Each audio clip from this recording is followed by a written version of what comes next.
Film के start में हमें ईयर 1990 दिखाया गया है, जहां पर एक छोटे से टाउन न्यूटन हेवन में लीड कैरेक्टर गैरी और उसके 4 दोस्त ओलिवर, पीटर, स्टीवन और एंडी अपने हाई स्कूल के लास्ट डे को सेलिब्रेट करने का डिसाइड करते हैं। वो चाहते थे कि ये उनकी जिंदगी की बेस्ट नाइट बन जाए, सो उन्होंने गोल्डन माइल रूट को पूरा करने का प्लान बनाया। इस लेजेंडरी रूट में टाउन के 12 पब्स आते हैं और उन्होंने सब में बियर पीते हुए last pub the world's end तक जाना था, जिसके बाद वो लोग बिना कोई टाइम वेस्ट किए अपना गोल्डन माइल टूर स्टार्ट करते हैं। पांचों दोस्त एक पब से दूसरे पब होते हुए ड्रिंक पर ड्रिंक पीते जा रहे थे, किसी भी चीज की परवाह किए बिना। साथ में वो बहुत ज्यादा मस्ती भी कर रहे थे। 5वें पब तक उनकी हरकतों की वजह से कुछ पब्स ने उन्हें ब्लैकआउट भी कर दिया था। देन रात गुजर जाती है और उनके आखिरी 3 पब्स रह गए थे, सो वो अपने प्लान को क्विट करके हिल्स पर सनराइज को एंजॉय करने जाते हैं। गैरी फील करता है कि आगे लाइफ में वो दोबारा इतना अच्छा कभी फील नहीं कर पाएगा। देन सीन शिफ्ट होता है और हम गैरी को देखते हैं, जो कि अब काफी बड़ा हो चुका था और ये स्टोरी वो अपने रिहैब के एक सेशन में सुना रहा होता है। उसका कहना था कि रियली मैंने दोबारा कभी लाइफ में इतना अच्छा फील नहीं किया। वहां बैठे लोगों में से एक आदमी उससे पूछता है कि वर्ल्ड्स एंड मींस आखिरी पब तक ना पहुंच पाने का तुम्हें कोई पछतावा है? जिस पर गैरी काफी सोचने के बाद बोलता है कि नहीं, लेकिन उसे इस बात से एक नया आइडिया मिल गया था। वो उस नाइट के साथ अपने ऑब्सेशन को खत्म कर सकता था इस चैलेंज को पूरा करके। सो उस नाइट को रिक्रिएट करने के लिए गैरी अपने पुराने दोस्तों को ढूंढने जाता है। सबसे पहले वो पीटर के पास गया था, जो कि अब अपने फादर के साथ मिलकर कार शोरूम चलाता था। पहले तो पीटर ने गैरी की बात सुनकर उसे मना कर दिया, लेकिन फिर काफी डिस्कशन के बाद एट लास्ट वो मान जाता है। देन गैरी स्टीवन के पास जाता है, जिसने अब अपनी कंस्ट्रक्शन कंपनी बना ली थी, और वो उसे भी अपने साथ जाने के लिए मना लेता है। उसके बाद ओलिवर, जो कि रियल एस्टेट एजेंट बन चुका था, वो भी गैरी की बात मान जाता है। मगर लास्ट वन एंडी, जो कि गैरी का बेस्ट फ्रेंड हुआ करता था और अब एक लॉयर है, वो उसकी बात नहीं मानता, क्योंकि एंडी बियर पीना छोड़ चुका था किसी पर्सनल रीजन की वजह से। लेकिन गैरी एट लास्ट उसे ये झूठ बोलकर जाने के लिए मना लेता है कि उसकी मदर की डेथ हो गई है। देन अगली सुबह अपनी पुरानी कार बीस्ट में वो लोग न्यूटन हेवन अपने होम टाउन जाने के लिए निकलते हैं। गैरी ने पहले ही सब प्लान कर रखा था।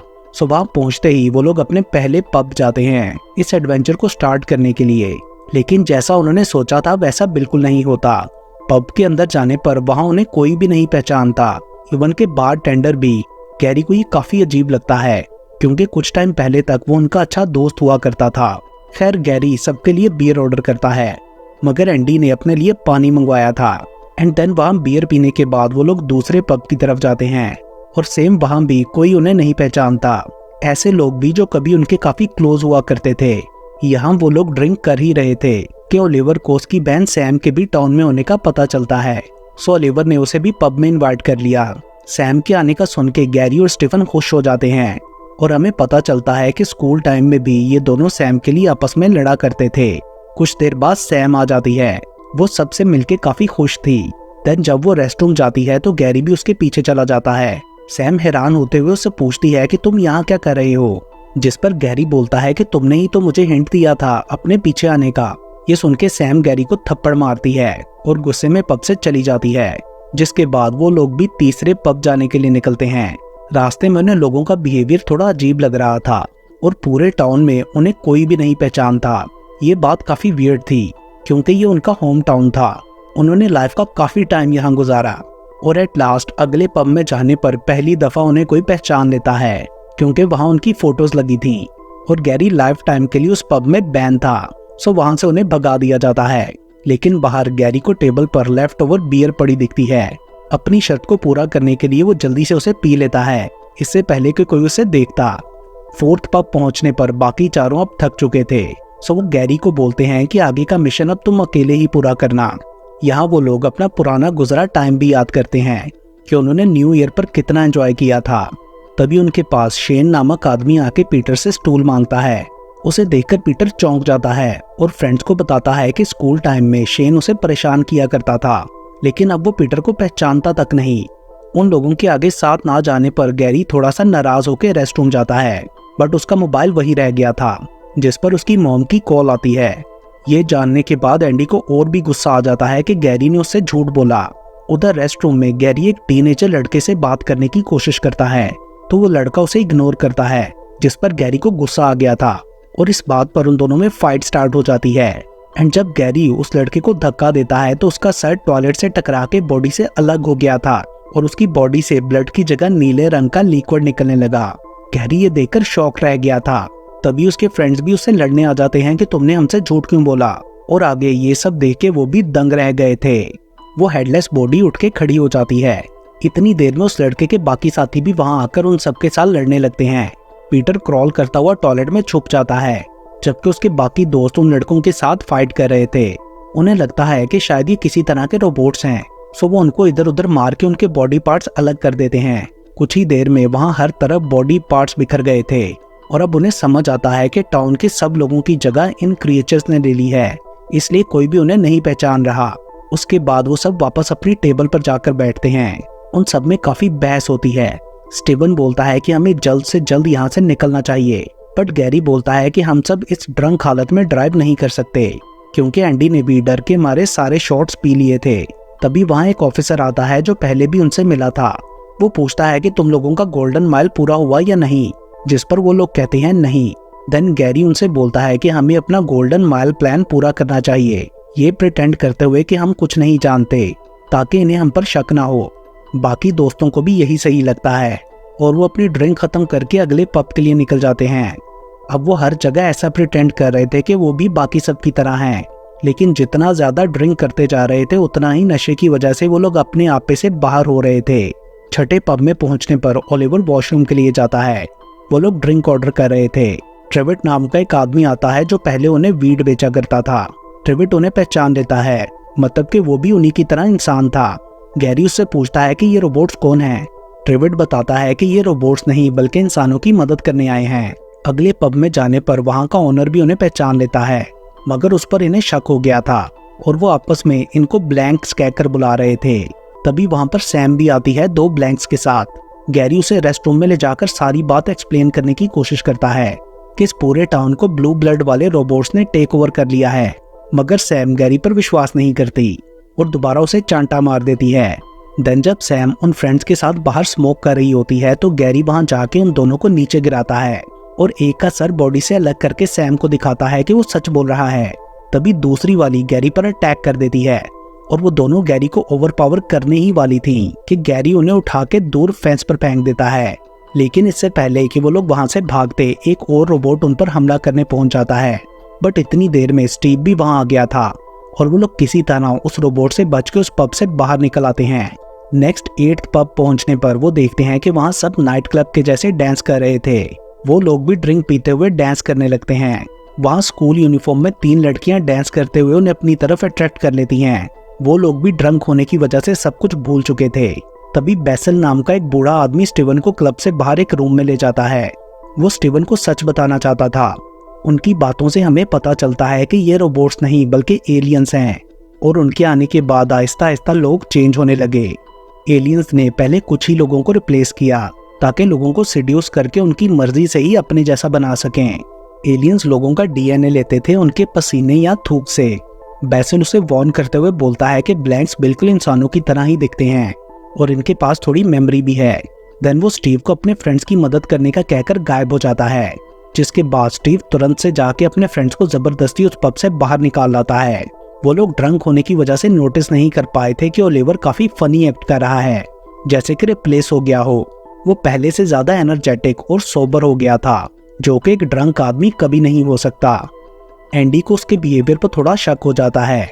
9th पब में उन्हें अपने स्कूल का प्रिंसिपल मिलता है, जो उनसे कहता है कि एलियंस यहाँ हमारी मदद के लिए आए हैं और हमें उनका साथ देना चाहिए। ओलिवर भी प्रिंसिपल की बातों से एग्री कर रहा था, जिस पर एंडी अपने शक को यकीन में बदलने के लिए ओलिवर के सर पर एक बोतल फोड़ता है, जिससे उसका आधा सर टूट गया था, जो कि अंदर से बिल्कुल खाली था।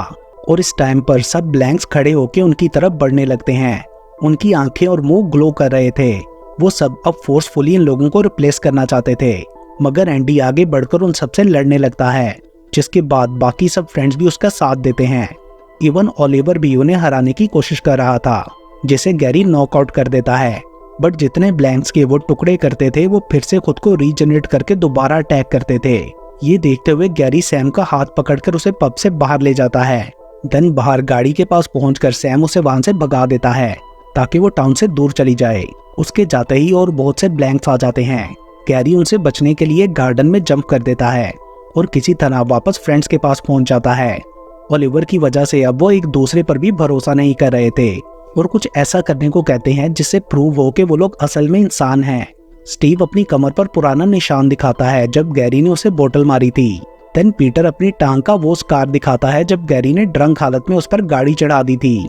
एंड एंडी अपनी टेढ़ी उंगली दिखाता है जब गैरी ने गेम खेलते हुए उसे स्टैप किया था।